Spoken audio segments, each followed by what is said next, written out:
Les marchés avec CMC Markets, trading de CFD sur action, forex et indices. C'est Seb du site atcac.fr. Voici la mise à jour pour l'analyse technique quotidienne du CFD France 40 faite en cours de séance le 7 février 2014 à 20h05. L'indice parisien continue assez logiquement son ascension en prenant 50 points de hausse, tout rond par rapport à la clôture précédente.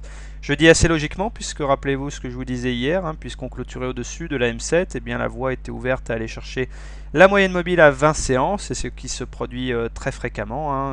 Par exemple ici on avait cassé la M7, on avait été chercher la moyenne mobile à 20 séances, et puis ça marche dans l'autre sens, bien entendu.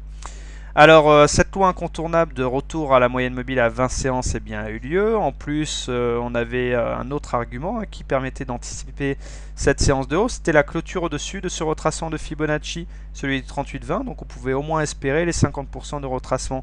Et ça s'est fait vraiment sans aucune difficulté. Vous voyez qu'actuellement, on est même au plus haut de la séance.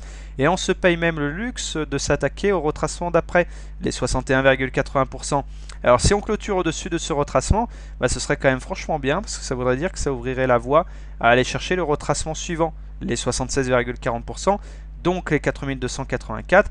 Donc on se rapprocherait de l'objectif ultime de la fourchette d'Andrews que je vous ai représenté depuis un bon moment, c'est-à-dire ici cette résistance. Effectivement, puisque on est repassé au-delà de la médiane. Je vous avais indiqué qu'on était appelé à faire des oscillations entre la médiane et cette résistance, et que la résistance constituait l'objectif légitime de ce mouvement. Alors, on en prend la direction, c'est bien, on verra si on clôture à 22 h au-delà de ce retracement. Si tel était le cas, on pourrait s'attendre à un rebond encore plus durable que ce que l'on a fait jusqu'ici. Les indicateurs techniques sont en amélioration, puisque regardez, le stochastique s'éloigne franchement maintenant de sa zone de survente, est au-dessus de son signal, donc ça c'est très bien. Et puis le MACD est à un souffle de croiser son signal à la hausse. Bon, on est en territoire négatif, il ne manquerait plus que le MACD croise son signal pour que ce soit bien.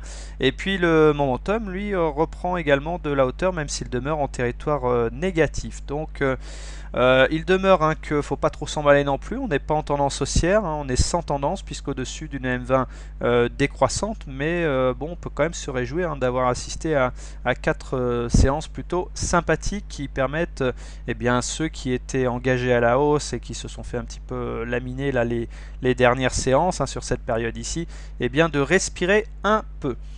Voilà, alors maintenant, si vous êtes acheteur du CAC, soit vous achetez maintenant pour jouer la poursuite du rebond, soit vous attendez les zones support. Tous les retracements de Fibonacci qui ont été cassés à la hausse sont des supports. La M20 également est un support, 4227. La M7 est un bon support parce qu'elle est croissante, donc ça veut dire que normalement elle pourrait bien jouer son rôle. D'ailleurs, regardez, aujourd'hui on l'a presque sollicité. 4161 points pour la M7. Et puis si vous êtes très patient, vous pouvez éventuellement attendre une nouvelle oscillation dans cette fourchette d'Andrews qui amènerait l'indice à aller chercher les 4095. Si vous êtes baissier sur l'indice, méfiance, puisqu'on n'est plus en tendance baissière, ça y est, on est sans tendance. Donc soit vous shortez le CAC maintenant en ayant conscience que vous n'avez plus la tendance avec vous, soit vous attendez des niveaux plus hauts pour shorter, donc pourquoi pas attendre le retracement suivant, là les 76,40%, donc c'est les 4284, et vous voyez que ça correspond à quelque chose près, vraiment à quelques points près au haut de la fourchette d'Andrews, donc les 4294 points. Voilà, et si vous êtes patient et que vous voulez attendre plus haut pour shorter, vous avez toujours le plus haut annuel qui a été inscrit ici le 21 janvier, et puis c'était les 4351. Voilà, je vous souhaite une bonne soirée, un très bon week-end. J'ai oublié de signaler, on pourra également pour les haussiers se satisfaire de cette longueur de mèche basse qui indique quand même des intérêts acheteurs, donc c'est très bien. Et puis vous voyez que bon, on est au plus haut de la séance. Voilà, je vous souhaite un bon week-end, de bons trades, et puis je vous retrouve lundi pour une nouvelle analyse technique. Bonsoir.